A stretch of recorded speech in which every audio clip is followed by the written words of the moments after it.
자, 의사소통 능력 제15강 마지막 주차입니다. 자, 기초 외국어 능력, 하위 능력 중에서, 하위 모듈 중에서 기초 외국어 능력에 대해서 지난 시간에 시작을 했고요. 기초 외국어 능력에 대해서 알기 위해서 지금 우리가 살아가고 있는 국제화, 세계화 시대에 대해서 이 시대에 살고 있는 우리는 국가 간 국경과 장벽이 허물어지고 있고 직장 생활에서도 나라 간 물적이나 인적 자원의 이동이 더욱 자유로워지고 있는 것을 알 수 있습니다. 따라서 이제 산업 현장에서는 국내뿐 아니라 국제 정세 변화에 따른 영향을 많이 받고 있죠. 이런 상황에서 기초 외국어 능력은 원활한 업무를 위해서 더욱 필요합니다. 그러면 기초 외국어 능력이라는 것은 일 경험을 하는 우리의 무대가 세계로 넓어지면서 한 다른 나라의 언어로 의사소통을 하는 능력을 말하는 겁니다.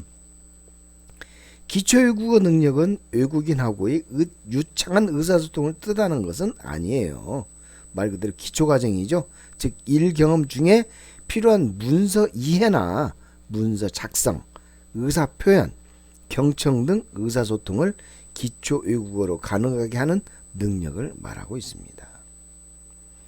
기초 외국어 능력은 크게 외국어로 된 간단한 자료를 이해하는 것, 그 다음에 외국인과의 전화 응대 및 간단한 대화, 또 외국인의 의사 표현을 이해하고 자신의 의사를 외국어로 표현할 수 있는 능력이 되는 것이고, 외국인과 간단하게 이메일이나 팩스로 업무 내용에 대해 상호 소통할 수 있는 정도를 말하는 것이 바로 기초 외국어 능력인 겁니다. 그렇다면 기초 외국어 능력은 왜 필요하고 중요한 것일까요? 오늘날 국제화 세계화 시대에 살고 있는 우리가 다른 나라와의 무역을 당연하게 여기고 있죠. 무역을 위해서라면 우리의 언어가 아닌 국제적인 통용어, 즉 영어를 사용하거나 경우에 따라서는 그들의 언어로 의사소통을 해야 하는 경우가 생겨납니다.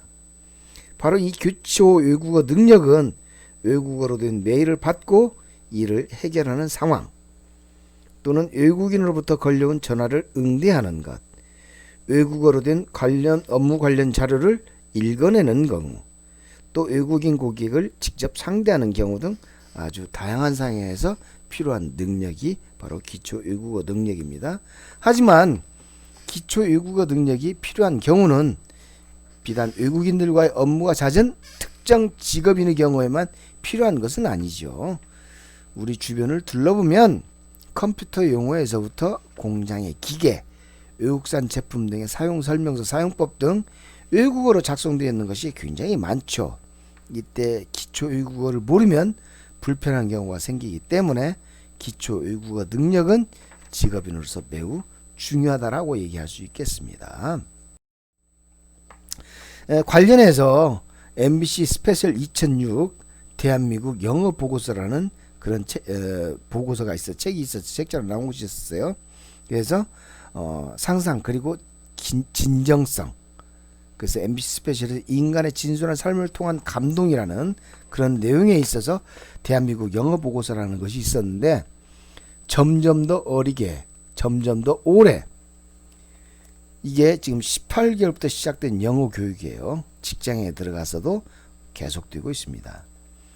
좋은 대학에 가기 위해서 또는 승진과 연봉을 위해서 남보다 앞서기 위해서 필수 조건처럼 되어버린 영어. 대한민국 국민들에게 영어는 어떠한 의미가 있을까 살펴봤더니 2006년 5월 한국영어교육학회와 MBC 스페셜 제작팀이 대한민국 영어교육의 현주소를 직접 진단하기로 했습니다. 현직 교수들이 현장에서 쓴 영상 보고 2006년 대한민국 영어 보고서인데 72개사 인사 담당자를 대상으로 설문조사를 해봤습니다. 영어가 승진과 연봉 정책에 영향을 미친다가 79.2%였었습니다. 실체 조사를 해봤더니 중소도시 평범한 대학생 중학교부터 현재까지 영어에 15,548시간을 그리고 2,148만원을 투자했다라고 돼 있어요. 세 번째, 영어 공부의 해법을 찾아라 했는데 한국의대 부속 외고의 토플 만점자들이 말하는 영어 잘하는 비결, 또 토익 만점 현재의 영어 비결, 읽고 쓰진 못해도 말하는 건 문제 없어요.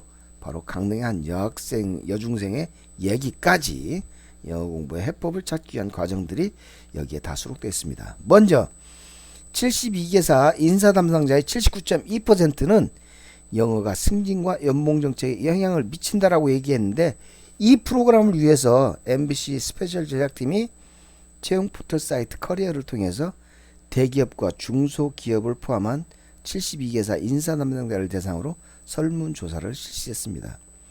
이 실시 결과 영어가 승진과 연봉정책에 영향을 미친다는 응답이 79.2%에 달해서 영어 실력이 직업생활의 필수 조건임을 말하고 있습니다.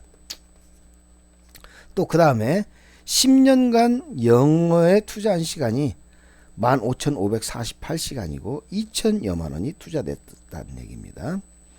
우리나라 사람들은 대학을 졸업할 때까지 얼마나 많은 시간을 영어 교육에 투자하는가 해봤더니, 중소도시의 평범한 대학생 경우 중학교 1학년부터 대학교 4학년까지 10년간 영어 교육에 투자한 시간이 15,548시간, 총 투자 비용은 2,148만 원에 이른 것으로 밝혀졌습니다. 그렇다면 2006년도에 대한민국에서 영어가 갖는 의미를 살펴보니까 영어를 모르면 눈뜬 소경입니다. 프로그램의 첫 출발점은 영어를 모르면 눈뜬 소경이라는 탈북 대학생의 고백으로 시작되고 있어요. 북한을 탈출해서 따뜻한 남쪽 나라로 왔지만 이들은 치킨집, 헤어샵, 초콜릿과 캔디조차 못 알아듣는 이방인이 되고 말았습니다. 마치 서구의 나라에서 온 듯 우리말의 70%는 알아듣지 못한다고 고백하는 세터민, 즉 탈북자들. 그들은 영어가 생존 조건이라고 말하고 있는데 과연 생존 조건으로 꼽는 이들은 그들 뿐일까요? 대한민국은 영어 공화국이라고 얘기를 하고 있는데 일주일에 2-3시간 영어에 매달리는 세터민 뿐만 아니라 순천에서 속먹이는 농장주 모씨도, 환갑을 앞둔 선생님도 시간을 쪼개 경운기를 물고 군청에서 마련한 영어 교실에서 원어민 선생님에게 영어를 배우고 있어요. 전주에서는 코리안 피자, 빈대떡을 외치는 작은 식당이 명소가 되기도 하고 있습니다. 자, 서울은 어떻습니까? 강남 학원가에서는 초등학교 5, 6학년을 대상으로 민사고대비 초등학생반을 운영하고 각종 특목고에 들어가기 위해 영어에 매달리는 아이들이 늘고 있습니다. 취재가 진행되는 동안에도 국제중학교를 비롯한 특목중학교, 고등학교 입시 설명회가 이루어지고 있고, 강남의 학원가는 밤늦도록 불나방처럼 몰려다니는 학생들로 분야성을 이루고 있습니다. 남보다 한 발 앞서고자 하는 이들의 바람처럼 영어는 이미 사회에 권력이 된 것처럼 보입니다. 네티즌의 설문조사, 영어 공부 왜 하십니까? 봤더니 한국영어교육학교와 MBC 스페셜 제작팀이 포털 사이트 다음을 통해 영어 공부를 하는 이유에 대해서 설문조사를 실시했더니 1907명의 응답자 중 28.6%인 546명이 영어 공부의 목적을 승진 등 자기개발이라고 답변했습니다. 자, 그런데 이 프로그램을 촬영하면서 만난 취업준비생 정모 씨는 4학년 복학 후에 2학기를 반납한 채 6개월간 고시원 쪽방에 기가하면서 불철주야 영어 공부를 하는 그의 목표는 오직 하나, 좋은 회사에 취직하는 것이었습니다. 10년 동안 2천여만 원을 투자해 영어 공부에만 매달린 사람들, 과연 이들은 영어로 의사소통이 가능할까요? 제작팀은 국내 초행인 외국인을 앞장서 거리 실험을 실시해 봤는데 실험 대상은 무작위로 선출한 일반인이에요. 그랬더니 I don't know 이렇게 되는 거죠. 교사가 살아야지 영어가 산다.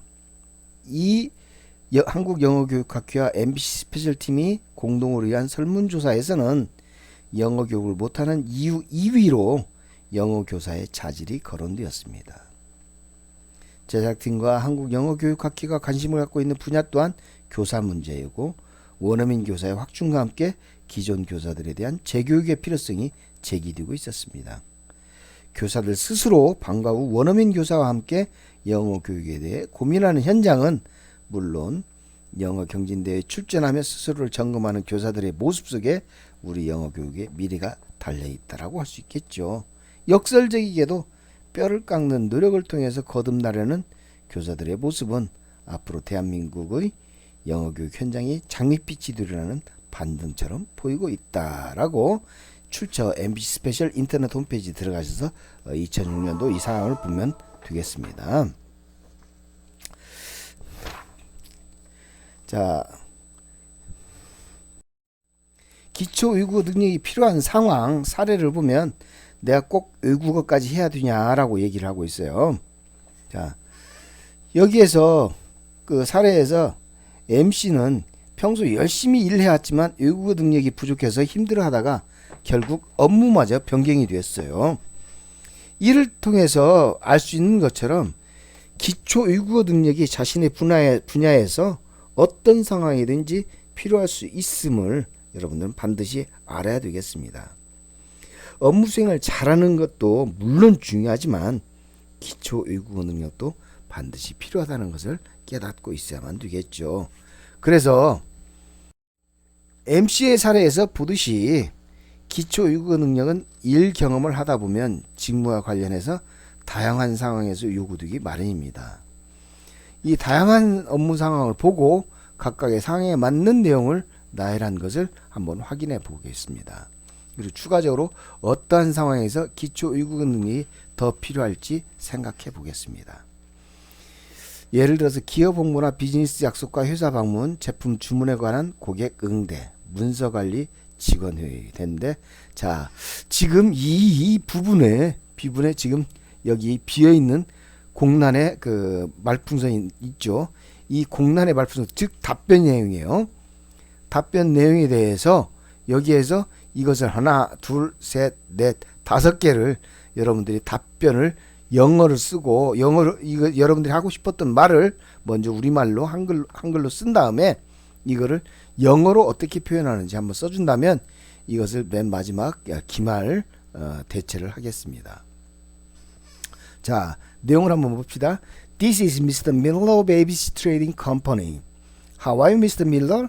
As a matter of fact, I was about to get in touch with you. Mr. Kim told me a lot about you. What time shall we meet? Well, I'll arrange my schedule to fit yours.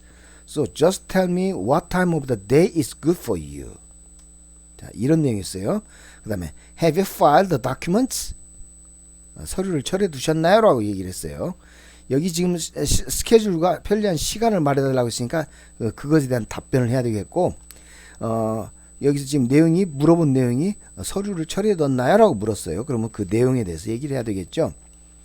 There are a few pending problems to be discussed. 협의돼야 될 미뤄진 그런 문제들이 있다라는 얘기예요. 현안 문제가 있다는 얘기예요. 그럼 그거에 대한 답변. 자, I want to order more products from your company. I'm sorry, the product is temporarily out of stock. When is it possible? At the end of this month. 자, 추가 주문인데 재고가 바닥난 상황이에요. 자, 그 상황에 대해서 지금 답변하는 거예요. 이렇게 얘기했었을 때 상대방이 뭐라고 얘기를 할 건지. Could you explain about your company? 회사에 대해서 설명해 주시겠습니까? Our company is one of the emerging companies in my country. What's the main product of your company? Semiconductor and passenger vehicles. 자, 반도체와 승용차를 얘기하고 있습니다. 자, 그랬을 때 여기에 대한 내용. 그래서 이 5개의 답변 내용을 여러분들이 잘 작성해서 마지막 과제로 올리면서 기말고사로 대체를 하겠어요. 자, 기초 외국어 능력이 필요한 사항을 한번 보겠습니다. 의사소통은 매우 중요하죠. 뭔 일을 하든지 간에. 그래서 외국인과 함께 협업하는 경우에 이건 반드시 필수적입니다. 여기에서는 어학연수, 유학, 여행, 외국계 기업 취업 등 외국인들과 24시간을 부딪히며 지내하는 경우도 있지만 그렇지 않은 그런 환경 중에서 외국어를 사용하는 경우가 발생하곤 합니다.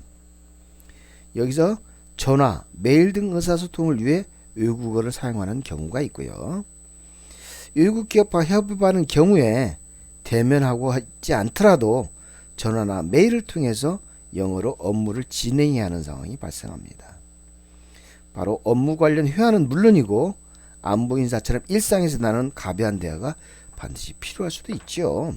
또 어떤 매뉴얼이나 서류 등 외국어 문서를 이해하는 경우, 또 국내에서 생산하는 기계만으로는 모든 공장이 돌아갈 수가 없죠. 집에 있는 가전제품 설명서만 해도 외국어로 설명되어 있습니다. 그래서 외국어로 된 문서나 제품 설명서, 매뉴얼 등을 이해하는 상황이 올 수 있으며 어느 정도의 독해가 돼야지 업무에 차질이 발생하지 않습니다. 또 필요한 정보를 얻기 위한 경우에 외국어가 필요한 경우가 있습니다.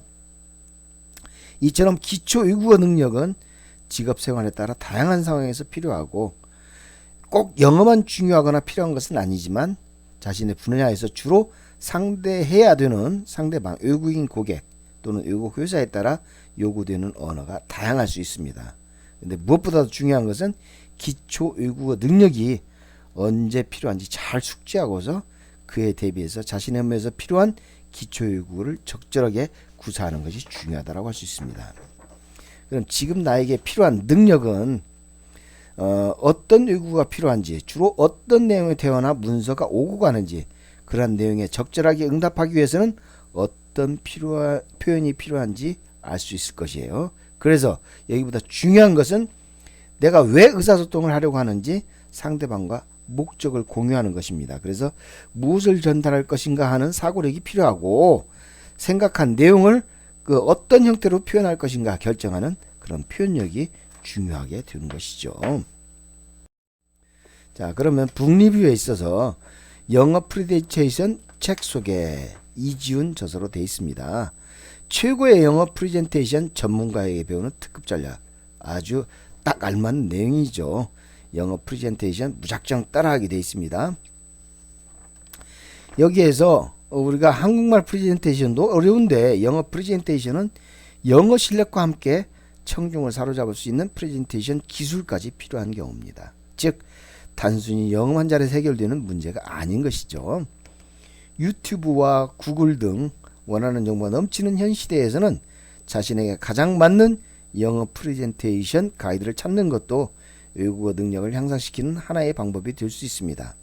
그래서 고전적인 방식이지만 영어 프레젠테이션과 관련한 책 한 권을 소개하기를 하는데 바로 영어 프레젠테이션 무작정 따라하기라는 책입니다. 이지훈.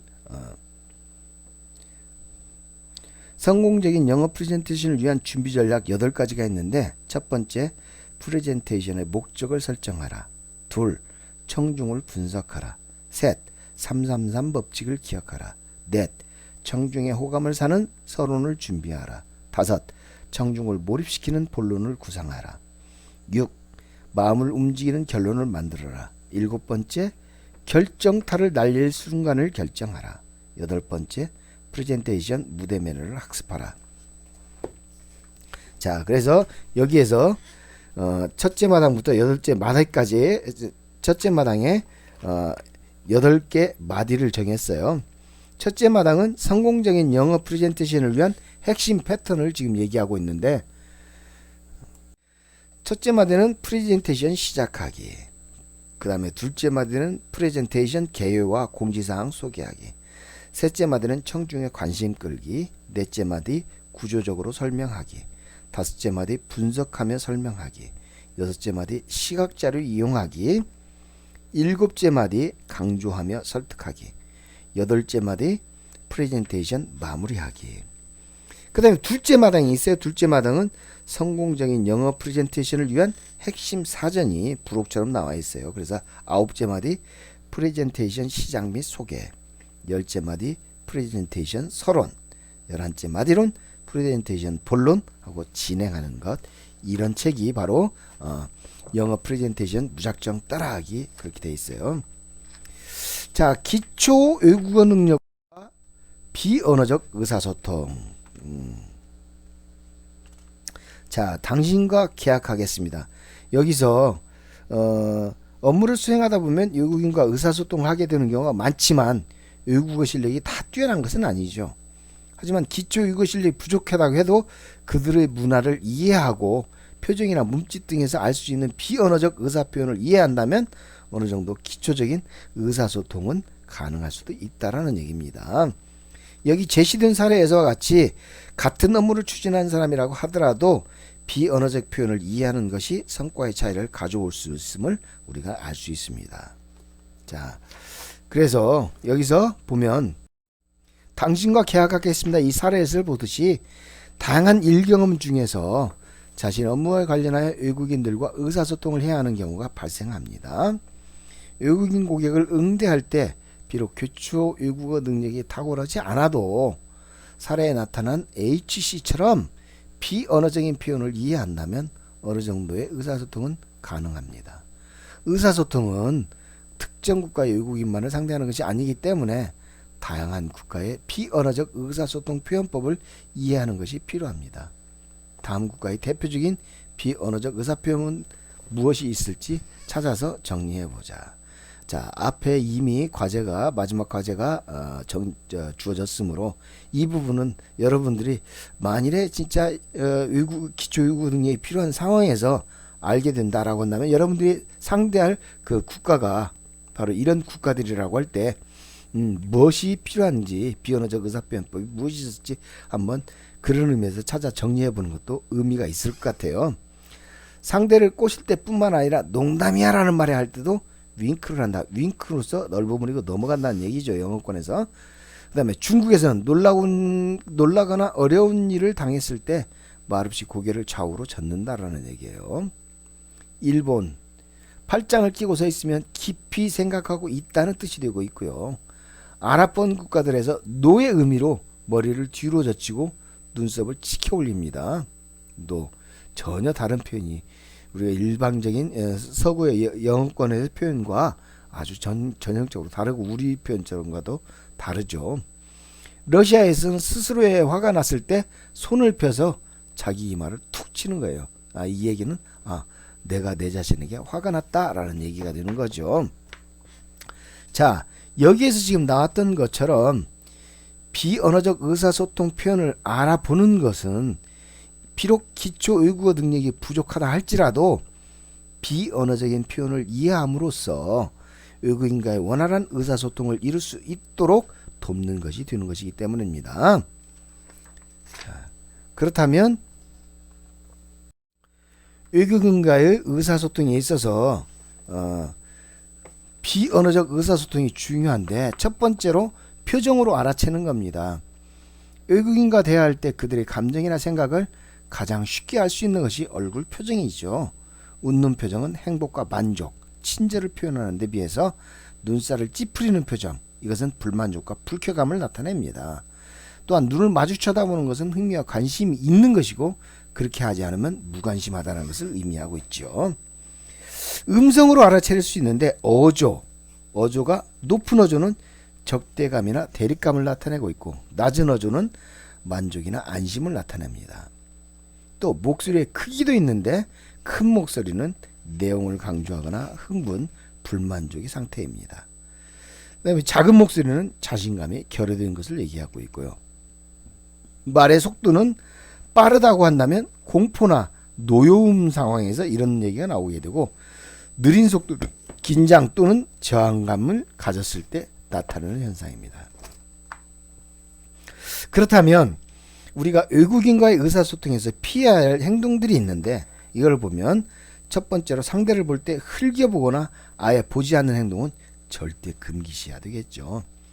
팔이나 다리를 꼬는 행동, 이것은 일종의 거부감을 표시한다는 것을 나타내고 있어요. 표정 없이 말하라는 것, 이것은 우리가 영혼이 없다라고 얘기를 하고 있죠.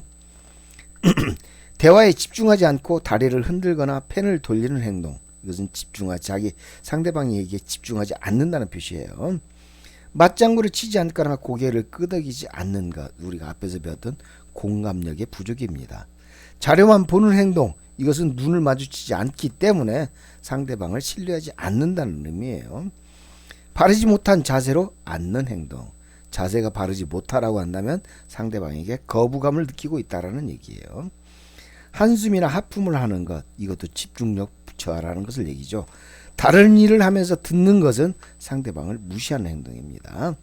상대방에게 이름이나 호칭을 어떻게 할지 먼저 묻지 않고 마음대로 부르는 것은 건방지죠. 상대방을 무시하는 행동처럼 느껴지는 거예요. 자, 그래서 각국의 보디랭귀지가 여기 있는데 손가락으로 제로 동그라미를 만들면 오케이라는 의미에서부터 의설적 표현까지 나와 있어요. 엄지를 세우는 것도 저리가 꺼져, 최고라는 것에서부터 비웃는 내용이 되겠고, 가운데 손가락을 드는 것은 공통적으로 의설, 그 다음에 V자는 경멸이나 의설도 될 수 있어요. 바깥쪽과 안쪽으로 다르게 있고, 그 다음에 고개를 끄덕거리는 거 예스와 노로 극도로 다르죠. 옆으로 고개 흔드는 것도 바로 예스와 노로 크게 다릅니다. 손가락이 교차하는 것도 경멸과 행운의 반대 의미를 가있고, 바로 손바닥을 아래 위로 흔드는 것이 이리와 또 저리가 이와 같은 의미로 나쁘게 표현되는 경우도 있습니다. 자, 그래서 여기서 이제 학습 정리를 해보면, 기초 외국어 능력이란 일 경험을 하는 우리의 무대가 세계로 넓어지면서 한국어만이 아닌 다른 나라의 언어로 의사소통을 하는 능력을 말합니다. 즉, 일 경험 중에 필요한 문서 이해나 문서 작성, 의사표현, 경청 등 의사소통을 기초 외국어로 가능하게 하는 능력을 말합니다.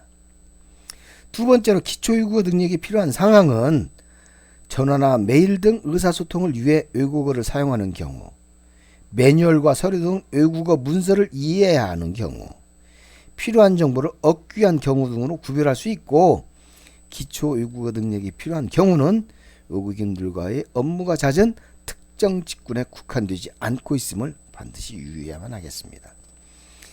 세 번째로, 외국어로 의사소통을 할 때 대화뿐 아니라 몸짓과 표정 등 비언어적 의사소통에 대해서도 이해해야 하는데, 즉 일경험 중 외국인과 성공적으로 협력하기 위해서는 기초 외국어 능력을 키우는 것뿐만 아니라 그들의 바디랭귀지를 포함한 비언어적 의사소통과 관련된 문화를 이해하는 노력도 중요하다라고 할 수 있겠습니다.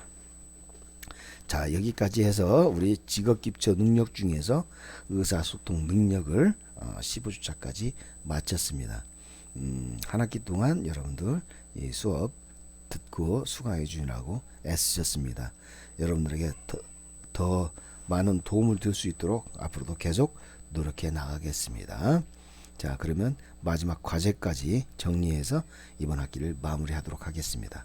고맙습니다.